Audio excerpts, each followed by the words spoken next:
The Last Rung on the Ladder by Stephen King. I got Katrina's letter yesterday, less than a week after my father and I got back from Los Angeles. It was addressed to Wilmington, Delaware, and I'd moved twice since then. People move around so much now, and it's funny how those crossed-off addresses and change of address stickers can look like accusations. Her letter was rumpled and smudged, one of the corners dog-eared from handling. I read what was in it, and the next thing I knew, I was standing in the living room with my phone in my hand, getting ready to call Dad. I put the phone down with something like horror. He was an old man, and he'd had 2 heart attacks. Was I going to call him and tell him about Katrina's letter so soon after we'd been in L.A.? To do that might very well have killed him.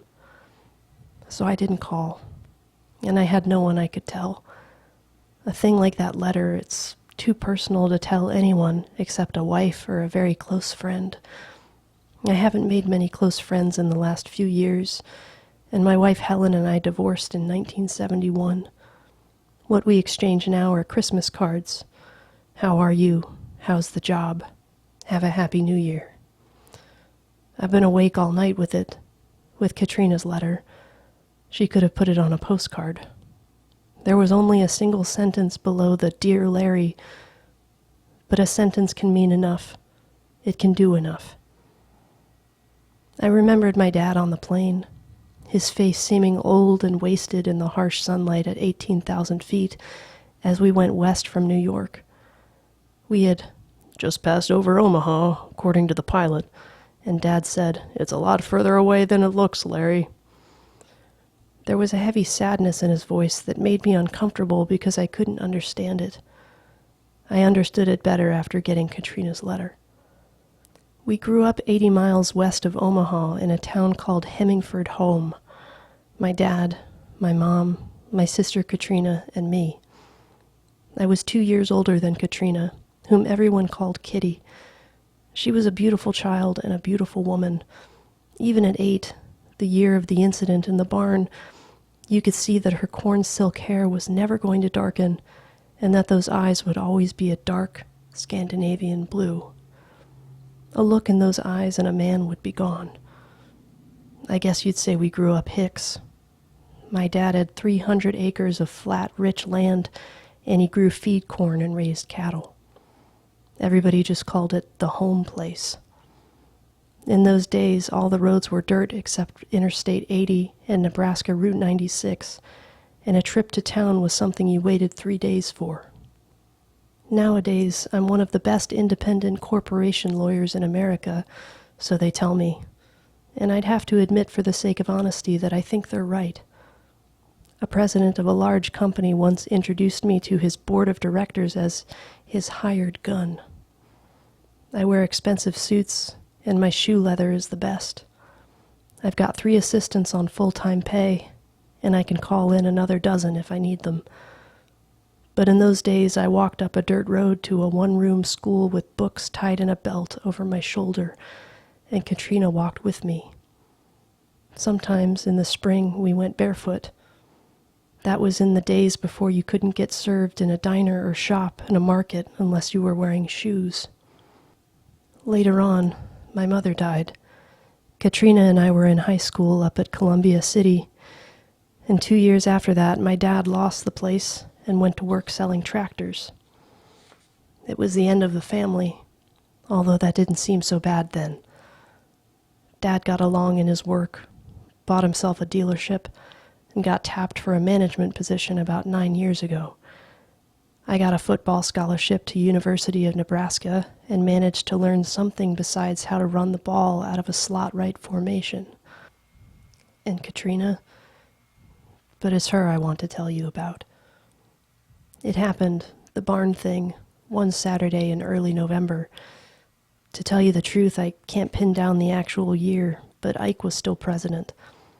Mom was at a bake fair in Columbia City, and Dad had gone over to our nearest neighbors, and that was 7 miles away, to help the man fix a hay rack. There was supposed to be a hired man on the place, but he had never showed up that day, and my dad fired him not a month later. Dad left me a list of chores to do, and there were some for Kitty too, and told us not to get to playing until they were all done. But that wasn't long. It was November, and by that time of the year the make or break time had gone past. We'd made it again that year. We wouldn't always. I remember that day very clearly. The sky was overcast, and while it wasn't cold, you could feel it wanting to be cold. Wanting to get down to the business of frost and freeze, snow and sleet. The fields were stripped. The animals were sluggish and morose. There seemed to be funny little drafts in the house that had never been there before. On a day like that, the only really nice place to be was the barn. It was warm, filled with a pleasant mixed aroma of hay and fur and dung, and with the mysterious chuckling, cooing sounds of the barn swallows high up in the third loft. If you cricked your neck up, you could see the white November light coming through the chinks in the roof and try to spell your name. It was a game that really only seemed agreeable on overcast autumn days. There was a ladder nailed to a crossbeam high up in the third loft, a ladder that went straight down to the main barn floor.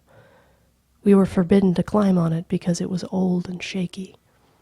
Dad had promised Mom 1,000 times that he would pull it down and put up a stronger one, but something else always seemed to come up when there was time. Helping a neighbor with his hay rack, for instance. And the hired man was just not working out. If you climbed up that rickety ladder, there were exactly 43 rungs. Kitty and I had counted them enough to know. You ended up on a beam that was 70 feet above the straw-littered barn floor. And then, if you edged out along the beam about 12 feet, your knees jittering, your ankle joints creaking, your mouth dry and tasting like a used fuse, you stood over the haymow. And then you could jump off the beam and fall 70 feet straight down, with a horrible, hilarious dying swoop into a huge, soft bed of lush hay. It has a sweet smell, hay does, and you'd come to rest in that smell of reborn summer with your stomach left behind you, way up there in the middle of the air, and you'd feel, well, like Lazarus must have felt. You had taken the fall and lived to tell the tale. It was a forbidden sport, all right. If we had been caught, my mother would have shrieked blue murder, and my father would have laid on the strap, even at our advanced ages. Because of the ladder, and because if you happened to lose your balance and topple from the beam before you had edged out over the loose fathoms of hay, you would fall to utter destruction on the hard planking of the barn floor. But the temptation was just too great. When the cats are away, well, you know how that one goes. That day started like all the others, a delicious feeling of dread mixed with anticipation. We stood at the foot of the ladder looking at each other. Kitty's color was high, her eyes darker and more sparkling than ever. "Dare you," I said, promptly from Kitty. "Dares go first," promptly from me. "Girls go before boys." "Not if it's dangerous," she said, casting her eyes down demurely, as if everybody didn't know she was the second biggest tomboy in Hemmingford. But that was how she was about it. She would go, but she wouldn't go first. "Okay," I said. "Here I go." I was 10 that year, and thin as Scratch the Demon, about 90 pounds. Kitty was 8 and 20 pounds lighter. The ladder had always held us before. We thought it would always hold us again, which is a philosophy that gets men and nations in trouble time after time. I could feel it that day, beginning to shimmy around a little bit in the dusty barn air as I climbed higher and higher.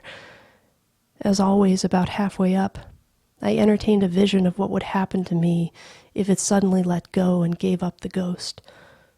But I kept going until I was able to clap my hands around the beam and boost myself up and look down. Kitty's face, turned up to watch me, was a small white oval. In her faded checked shirt and blue denims, she looked like a doll.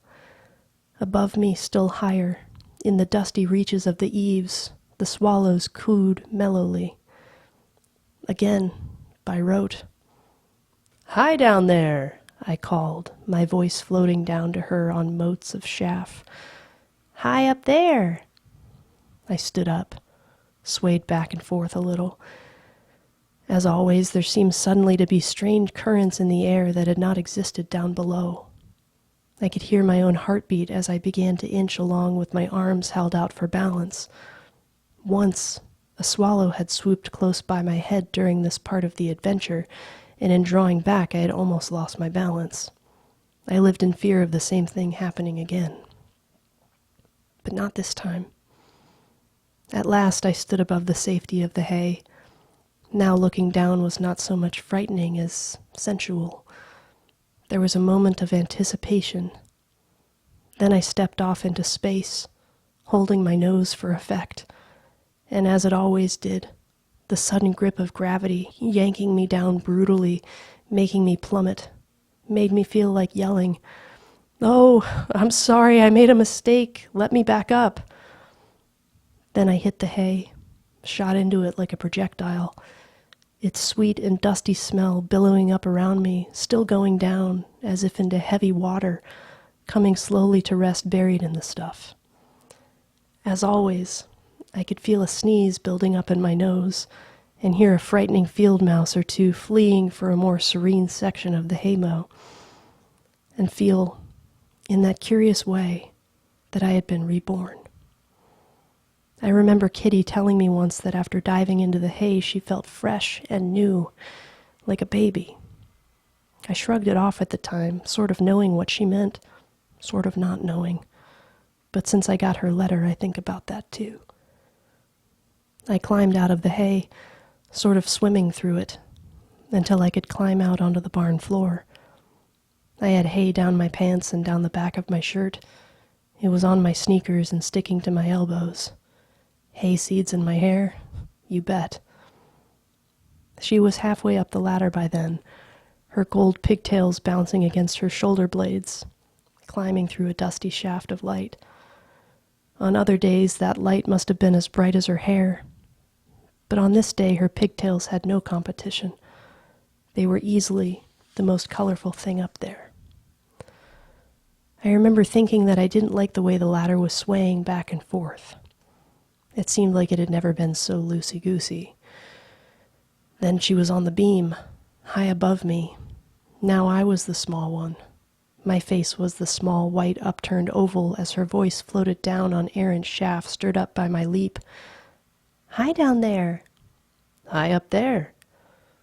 She edged along the beam, and my heart loosened a little in my chest when I judged she was over the safety of the hay. It always did, although she was more graceful than I was, and more athletic, if that doesn't sound like too strange a thing to say about your kid sister. She stood, posing on the toes of her old low-topped keds, hands out in front of her, and then she swanned. Talk about things you can't forget, things you can't describe. Well, I can describe it, in a way, but not in a way that will make you understand how beautiful that was. How perfect. One of the few things in my life that seem utterly real, utterly true. No, I can't tell you that. I don't have the skill with either my pen or my tongue.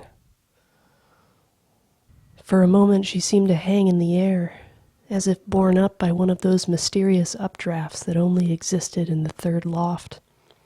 A bright swallow, with golden plumage such as Nebraska has never seen since. She was Kitty, my sister, her arms swept behind her and her back arched, and how I loved her for that beat of time.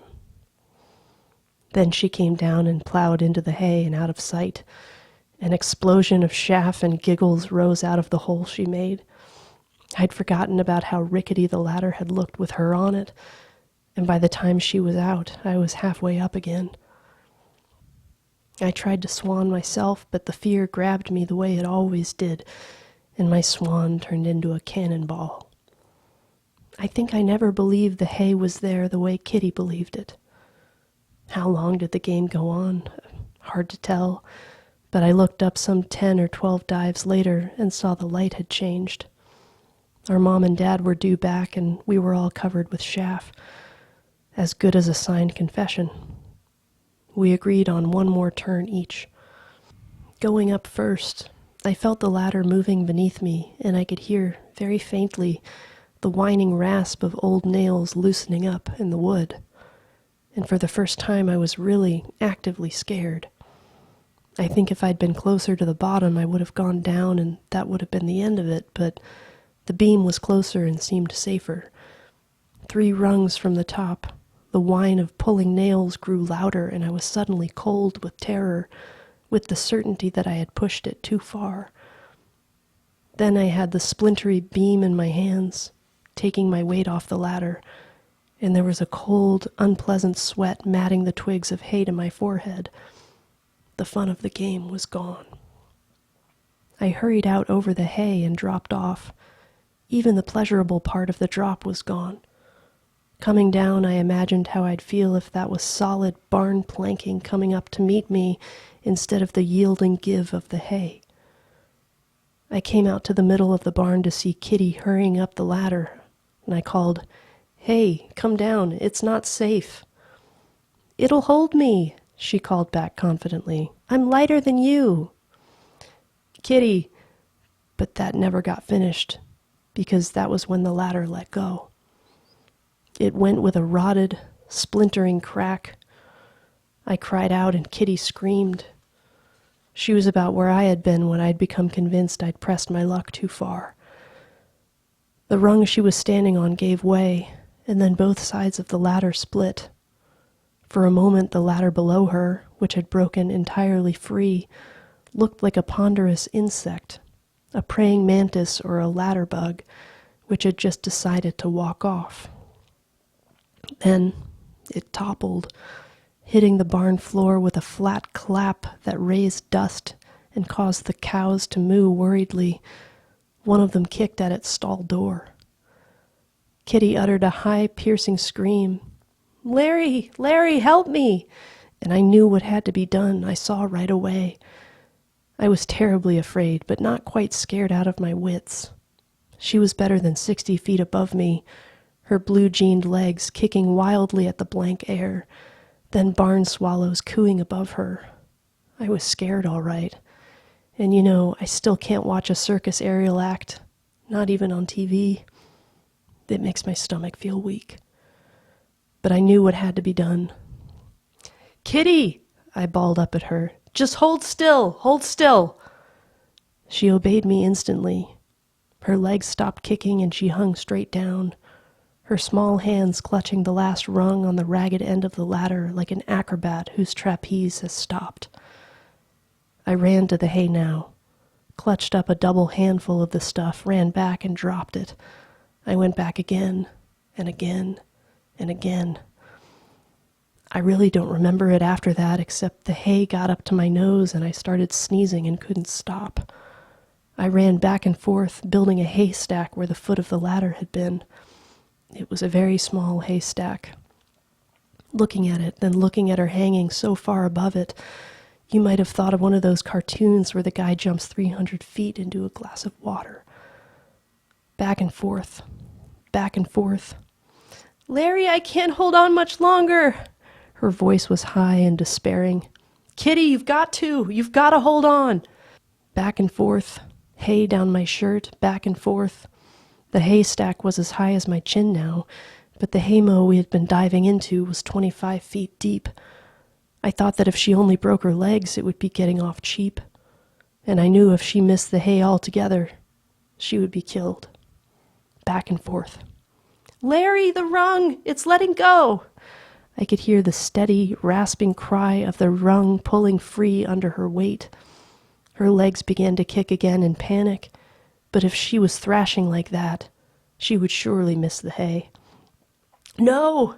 I yelled. "No, stop that! Just let go! Let go, Kitty!" Because it was too late for me to get any more hay. Too late for anything, except blind hope. She let go and dropped the second I told her to. She came straight down like a knife. It seemed to me that she dropped forever, her gold pigtails standing straight up from her head, her eyes shut, her face as pale as china. She didn't scream. Her hands were locked in front of her lips as if she was praying, and she struck the hay right in the center. She went down out of sight in it. Hay flew up all around as if a shell had struck, and I heard the thump of her body hitting the boards. The sound, a loud thud, sent a deadly chill into me. It had been too loud, much too loud, but I had to see. Starting to cry, I pounced on the haystack and pulled it apart, flinging the straw behind me in great handfuls. A blue-jeaned leg came to light, then a plaid shirt, and then Kitty's face. It was deadly pale and her eyes were shut. She was dead. I knew it as I looked at her. The world went gray for me, November gray. The only things in it with any color were her pigtails, bright gold, and then the deep blue of her irises as she opened her eyes. Kitty? My voice was hoarse, husky, unbelieving. My throat was coated with hay chaff. Kitty? Larry? She asked, bewildered. Am I alive? I picked her out of the hay and hugged her, and she put her arms around my neck and hugged me back. You're alive, I said. You're alive. You're alive. She had broken her left ankle, and that was all. When Dr. Peterson, the GP from Columbia City, came out to the barn with my father and me, looked up into the shadows for a long time. The last rung on the ladder still hung there, aslant from one nail. He looked, as I said, for a long time. A miracle, he said to my father, and then kicked disdainfully at the hay I'd put down. He went out to his dusty DeSoto and drove away. My father's hand came down on my shoulder. We're going to the woodshed, Larry, he said in a very calm voice. I believe you know what's going to happen there.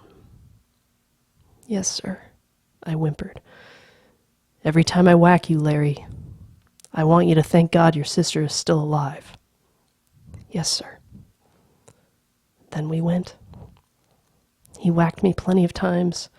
So many times I ate standing up for a week and with a cushion on my chair for 2 weeks after that. And every time he whacked me with his big red calloused hand, I thanked God in a loud, loud voice. By the last 2 or 3 whacks, I was pretty sure he was hearing me. They let me in to see her just before bedtime. There was a catbird outside her window. I remember that. Her foot, all wrapped up, was propped on a board. She looked at me so long and so lovingly that I was uncomfortable. Then she said, Hay? You put down hay? Of course I did, I blurted. What else would I do? Once the ladder broke, there was no way to get up there. I didn't know what you were doing, she said. You must have. I was right under you, for cripe's sake. I didn't dare look down, she said. I was too scared. I had my eyes shut the whole time. I stared at her, thunderstruck. You didn't know? Didn't know what I was doing? She shook her head. And when I told you to let go, you just did it? She nodded. Kitty, how could you do that? She looked at me with those deep blue eyes. I knew you must have been doing something to fix it, she said. You're my big brother. I knew you'd take care of me. Oh, Kitty, you don't know how close it was. I had put my hands over my face. She sat up and took them away. She kissed my cheek. No, she said, but I knew you were down there. Gee, am I sleepy. I'll see you tomorrow, Larry. I'm going to have a cast, Dr. Peterson says. She had the cast on for a little less than a month, and all her classmates signed it. She even got me to sign it. And when it came off, that was the end of the barn incident. My father replaced the ladder up to the 3rd loft with a new, strong one, but I never climbed up to the beam and jumped off into the haymow again. So far as I know, Kitty didn't either. It was the end, but somehow not the end. Somehow it never ended until 9 days ago, when Kitty jumped from the top story of an insurance building in Los Angeles. I have the clipping from the LA Times in my wallet. I guess I'll always carry it.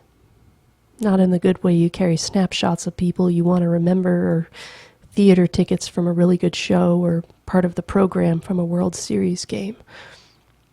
I carry that clipping the way you carry something heavy, because carrying it is your work. The headline reads, "Call girl swan dives to her death." We grew up.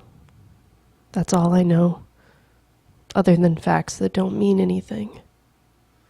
She was going to go to business college in Omaha, but in the summer after she graduated from high school, she won a beauty contest and married one of the judges.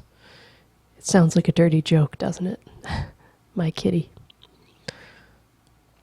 While I was in law school, she got divorced and wrote me a long letter, 10 pages or more, telling me how it had been, how messy it had been, how it might have been better if she could have had a child. She asked me if I could come, but losing a week in law school is like losing a term in liberal arts undergraduate. Those guys are greyhounds. If you lose sight of the little mechanical rabbit, it's gone forever. She moved out to LA and got married again. When that one broke up, I was out of law school. There was another letter, a shorter one, more bitter. She was never going to get stuck on that merry-go-round, she told me. It was a fixed job. The only way you could catch the brass ring was to tumble off the horse and crack your skull. If that was what the price of a free ride was, who wanted it? P.S. Can you come, Larry? It's been a while. I wrote back and told her I'd love to come, but I couldn't. I had landed a job in a high-pressure firm, low guy on the totem pole, all the work and none of the credit. If I was going to make it up to the next step, it would have to be that year.